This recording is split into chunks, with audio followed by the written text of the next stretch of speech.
When school resumes next year, there will be 2,250 fewer primary and infant pupils in the Hunter region. That fall in enrolments will displace 88 teachers. Some have been transferred to other permanent positions, but many are to be made mobile and will be used to fill temporary vacancies.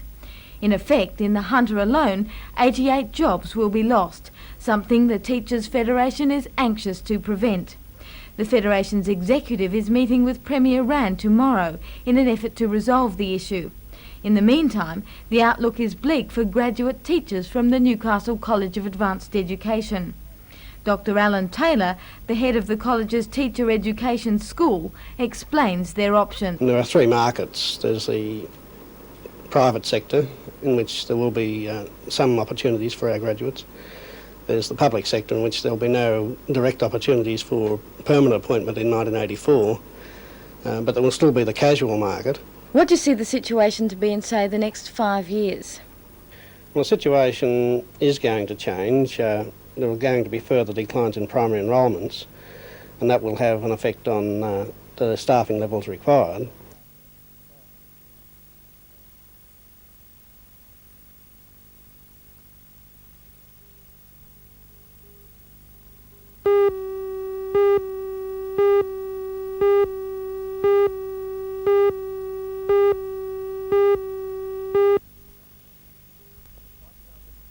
A slight southeast breeze assisted South Australian paceman Rodney Hogg as he went into action. Newcastle's Rick McCosker and former Test opener John Dyson opened the batting for New South Wales. Much is hinging on the early order batsmen to get New South Wales along the track towards a desperately needed win. First runs of the morning went to Dyson off paceman Sam Parkinson. McCosker got the first boundary of the day off Hogg's second over with a snick through the slip cordon.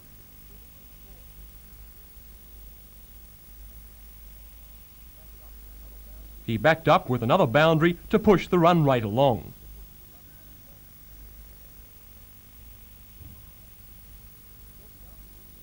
Shortly afterwards, John Dyson was almost out, caught and bowled by Parkinson.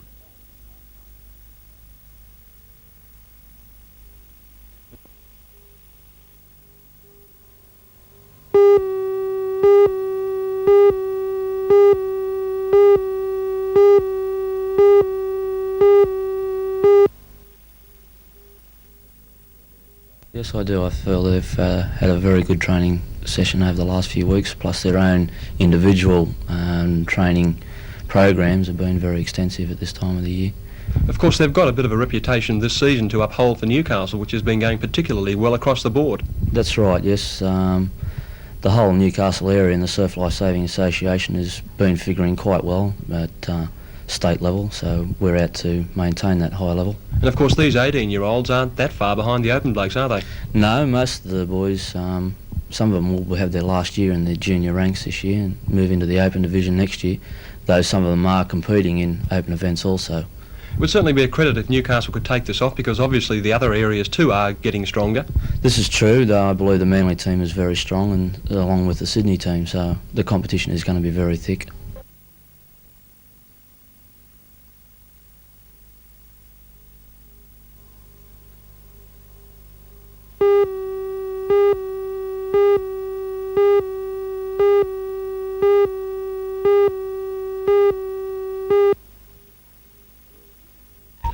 Well, at the moment, John, I'm not quite sure about that one. I won't be competing in Hawaii. There aren't any events there. I'm off to California for a meeting of the ASP Board of Directors. They govern the World Professional Circuit. And then I'll be continuing on to Florida and surfing in an event in Florida. Then after that, I'll have a few weeks at home, and then the Australian circuit starts. So with the 4 weeks in Hawaii, it'll give me a chance to do some serious surfing training. And the event in Florida will be a lead up to the 4 Australian events. And the new circuit will start in South Africa in June, and I really don't think I'll be going on the whole circuit. You seem to be one of these world champions that starts out not really wanting to complete the circuit, but suddenly you find yourself in a position where it's yours for the grabs and you go ahead. Well, that's what happened. From 1976 to 78, I only competed in certain parts of the circuit, and you've got to compete on the whole circuit to win the title. And sort of after winning once, I thought, well, this is great, I'd like to try and win twice. And, you know, it sort of continued on to 3 and 4 times. It just escalated from that one time. But wouldn't it be a fair bet to say that in the early stages of next year's circuit, if you're up there in the points, that you would continue on and try and become, well, almost a surfing immortal? Well, I'll tell you, I'd be tempted. Next year the circuit's pretty intense. I think there's about 12 countries on the circuit, and there's about 20 events next year. And it runs for about 11 months. So I'd like to compete in probably the first few countries on the event. And if I do good in the first few countries, maybe I'll be sort of tempted to keep going. But I really don't want to keep going. I'd like to spend some more time at home because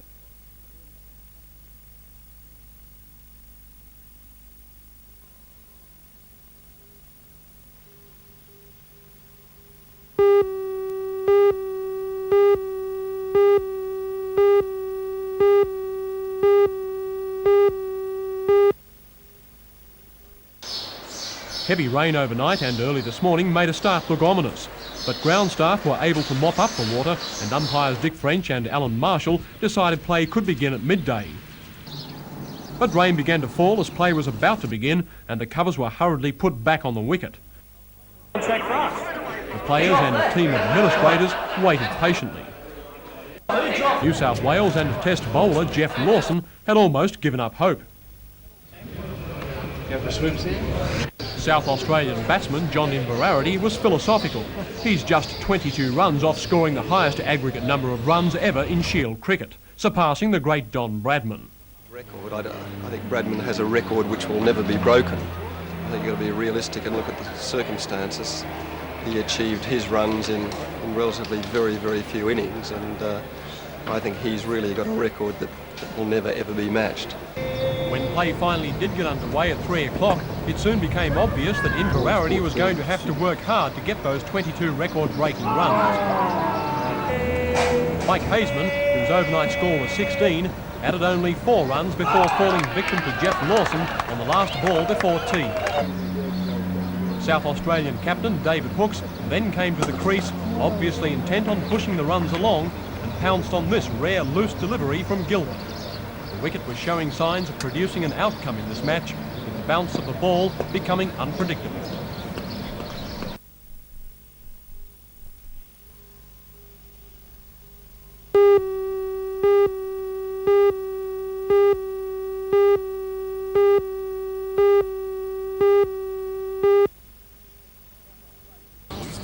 South Australian wicketkeeper Kevin Wright and paceman Rodney Hogg added 20 runs for the 9th wicket to avoid the follow on. Before Hogg gave Bennett his 5th wicket for the innings as Lawson takes a fine catch low down.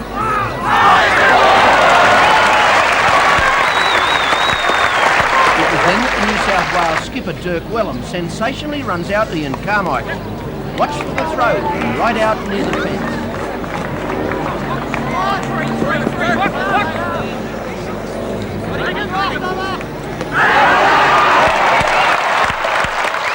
So South Australia are all out for 101 and trail by 144.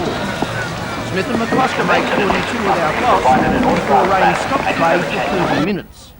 When New South Wales resumed, McCloskey looked in great form, and his 50 came up with another fine shot off the front foot.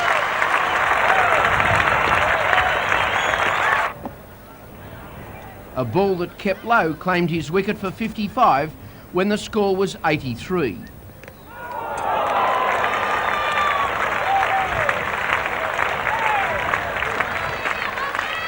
Captain Dirk Wellham was blasted out by Hogg after a succession of short deliveries.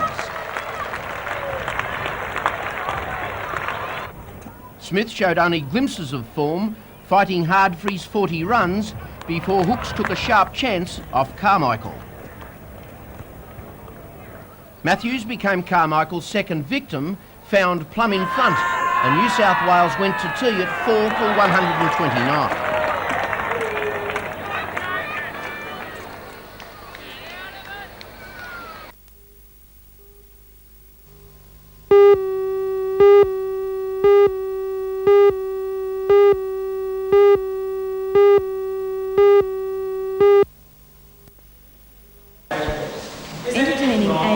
Is a little out of the ordinary. The play was written by a member of the Anglican Church, Canon Eric Barker, who doubles up as Santa Claus. The inhabitants of heaven were getting worried about how people on earth were observing Christmas.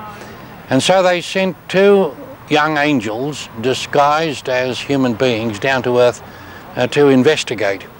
And then this is what they found. Take your time. The angel sent from heaven, who's disguised as a boy, finds Christmas on Earth full of material gains. The shopkeeper explains to him that the display in his window of the baby in the manger is a sales pitch. Why live in a stable when you can have a magnificent home on Sugarloaf Heights for only $100,000? A rather unusual nativity play features members of the congregation who have never been on stage before. They were carried by a sympathetic audience who got the message. A final strange twist to the Christian play is that it was directed by this lady, Mrs. Whittle, a member of the Jewish faith.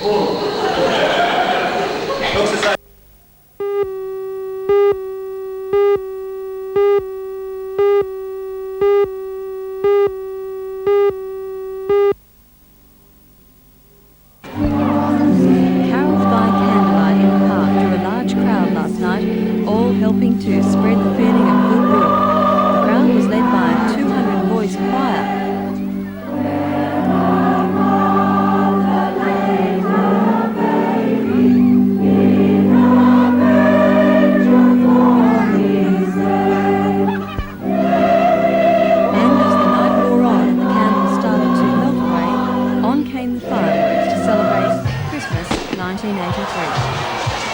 These sound effects are by Rob.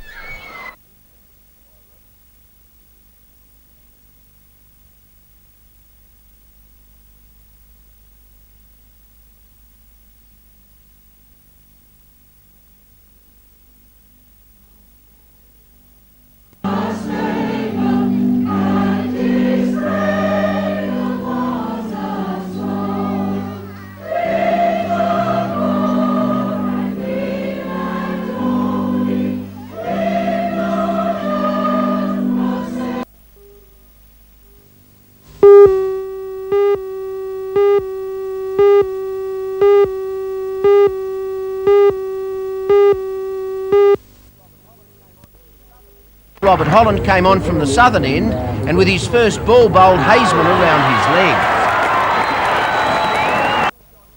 leg. On the third ball, John Inverarity finally broke the great Don Bradman Shield aggregate record of 8,926 runs. Shortly after, Invers is out LBW, and that was the start of an amazing spell of bowling from the Nova Caspian. Here he bowls to Hilditch on 73.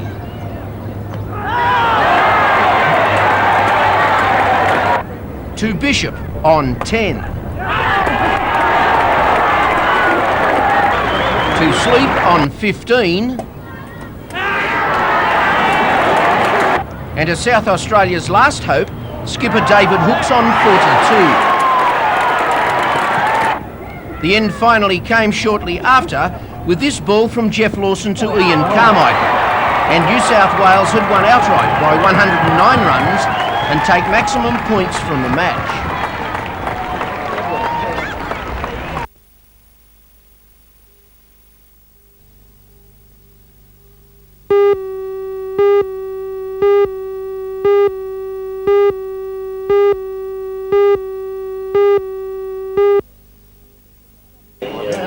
These men are the air traffic controllers of the railway tracks, and they are learning a new trade: how to control trains from a centrally based complex in Broadmeadow, where the lever has been superseded by the button. The centralised traffic controlled signalling has just been installed in the Newcastle region, and the SRA says it should be fully operational by March next year. This is the suburban section, which will eventually take in near Wobber, Fassifern and Sulphide Works intersections, as well as controlling the boom gates at Adamstown. Deputy Superintendent of the operation, Mr Gary Jones, says the new system will cut down error. This new system means that we will be able to run our trains more efficiently between Gosford and Newcastle, and we can control our or replace the signal boxes and put them in a central area, you know, and work them from the centrally controlled signal box.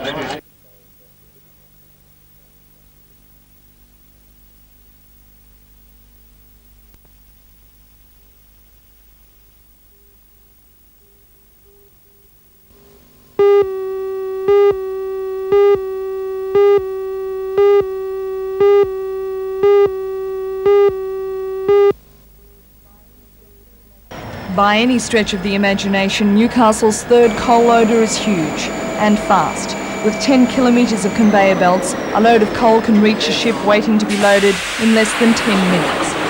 The massive job to construct the coal loader was instigated when, as General Manager of Kooragang Coal Loading Limited, Mr Dennis Stone put it, the lack of coal loading facilities in Newcastle reached the ridiculous stage. Back in 1981 there was a desperate need. We had a whole fleet of ships off the port and a desperate need for more coal outlets. Port Waratah coal services were just not able to cope with the amount of throughput. A consortium of BHP, the Maritime Services Board, Newcastle coal shippers, Howard Smith and Japanese interests formed to finance the bold venture under the management of the BHP. Today saw the first coal load to arrive at the site, and naturally enough, it came from BHP's Saxonvale mine.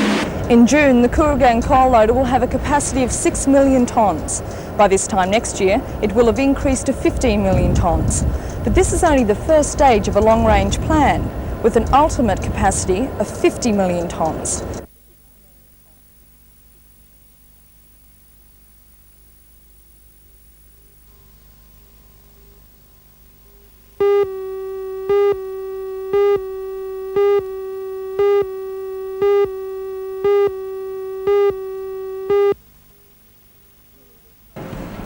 Many restaurants in Newcastle are not opening on Christmas Day, but the ones that will be say they are heavily booked. Even the ones that are closed say they have been inundated with telephone inquiries. Most menus do include some exotic dishes, but the traditional Christmas fare certainly hasn't been left out. Staff at the Park Royal Motel, for example, expect the Christmas dinner crowd to consume 25 kilograms of turkey, 20 kilograms of pork and 10 kilograms of plum pudding. We've been inundated with bookings this year. We could have filled our function rooms twice over. In fact, we've had to move it to the function rooms from the restaurant because of the demand of the bookings this year. Why do you think eating Christmas lunch out is becoming so popular? Well, I think probably Mum feels that she should have a day off in the year as well as everybody else, and maybe families getting together in large groups and they can't handle it at home. Christmas dinner in a restaurant will cost between $25 and $35 a head without drinks, but you will have to be quick. Vacant tables are scarce. Can you phone?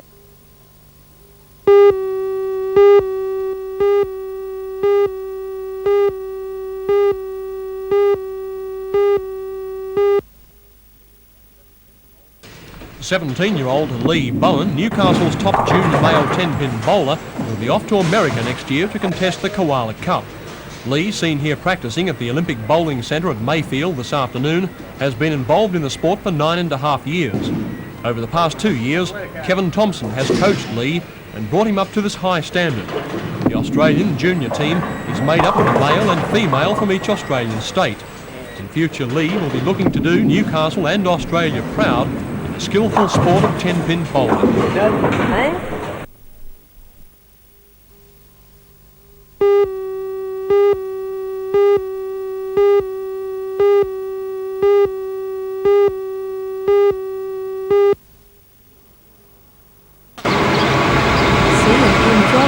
Assume control of the Maitland Abattoir on January the 3rd next year. The workforce of 97 will remain employed and the operations will continue on as normal while the new owners feel the waters. F.J. Walker decided to sell out because the business was not making money. C&M Throsby owned the Gosford Meat Works, Charles David Proprietary Limited, and one in South Australia. Now, 30 years later, Charles David will return to its beginnings in Maitland. Since that time, it has developed its activities throughout the world and in most states, with exports to 6 countries. A number of Newcastle companies also tried to buy the Maitland Abattoir, and the decision may not please some who are against a monopoly in the business. The new owners are aware of these concerns, and they plan to hold a general public meeting in Maitland.